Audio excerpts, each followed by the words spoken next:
Hey guys, I want to answer a question. When is the best time to exercise? And what I'm talking about is more high intensity exercise, okay?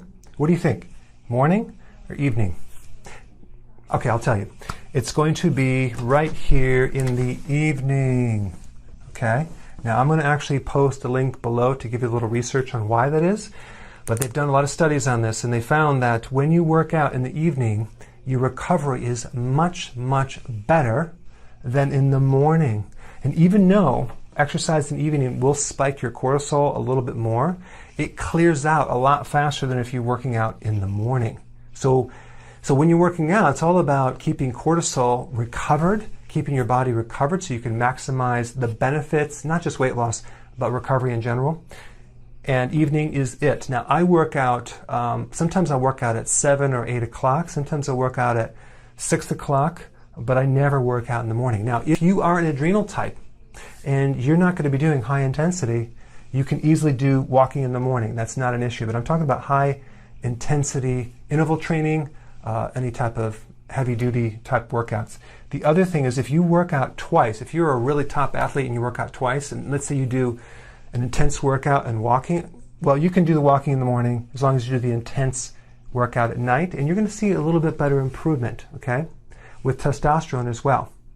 So today we're going to talk about the bigger benefits of exercise that has nothing to do with weight loss. The amount of results or influence that exercise has on your weight is a lot smaller than you think.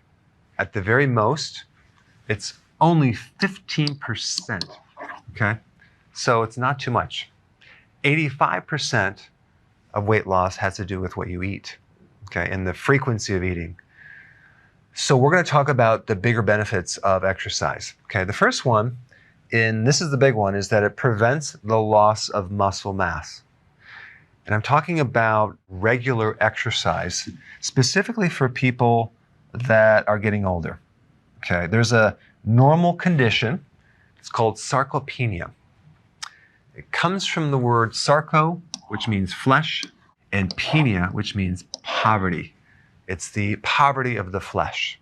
You're actually losing muscle mass each year. So an average person will lose 0.5% to 1% of muscle mass after the age of 50.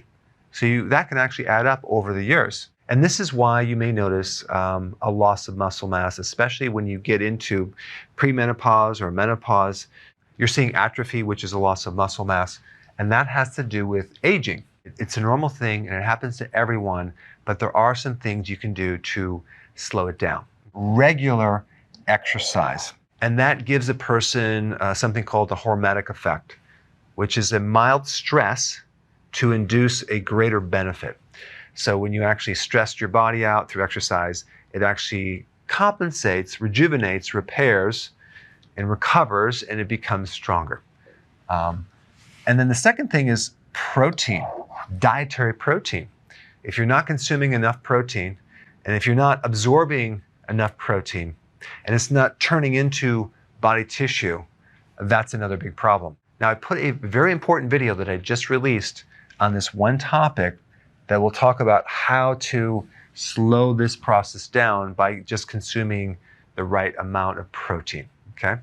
Now let's get back to the list here. So number one, prevents the loss of muscle mass. Number two, it builds up your antioxidant reserve network. There's two types of antioxidants, which basically prevent free radical damage, which causes destruction in the body. One group would be from your diet. Okay, so you're eating vegetables and things like that, especially cruciferous vegetables, you're getting all these antioxidants. But your body actually makes antioxidants.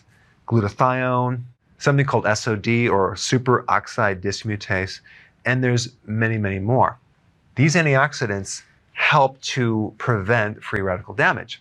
And it just so happens that exercise will build up this network, okay, which will help minimize the damage that occurs in the body. And it's also involved in the repair mechanism in the DNA.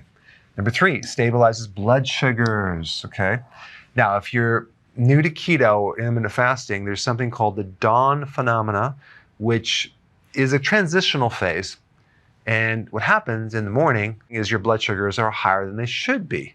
Yet you ate no carbohydrate. It's because your body's making more glucose. It's used to making this glucose, and you're getting rid of insulin resistance. So you have this extra blood sugar sitting there.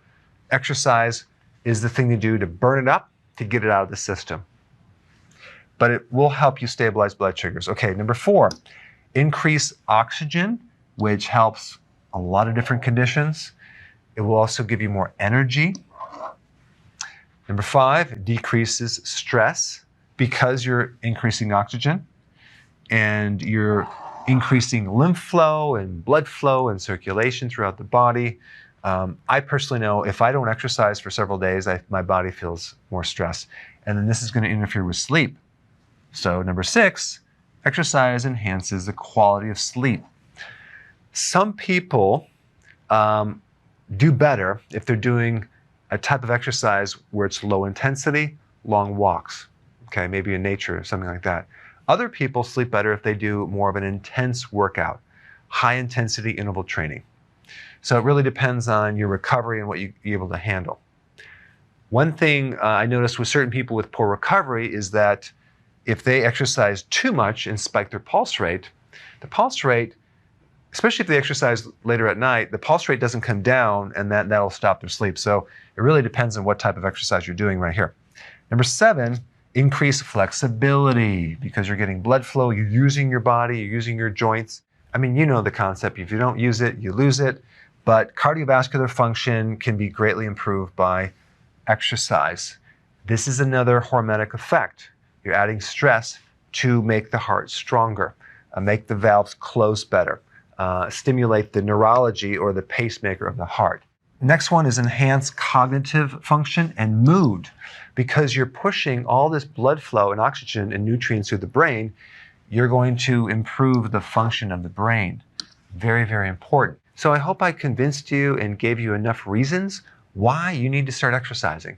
And I'm talking about a regular exercise routine. Find something that you like to do. Maybe get a personal trainer, because a personal trainer can push you way further than you can push yourself. All right, thanks for watching. Hey, if you're liking this content, please subscribe now, and I will actually keep you updated on future videos.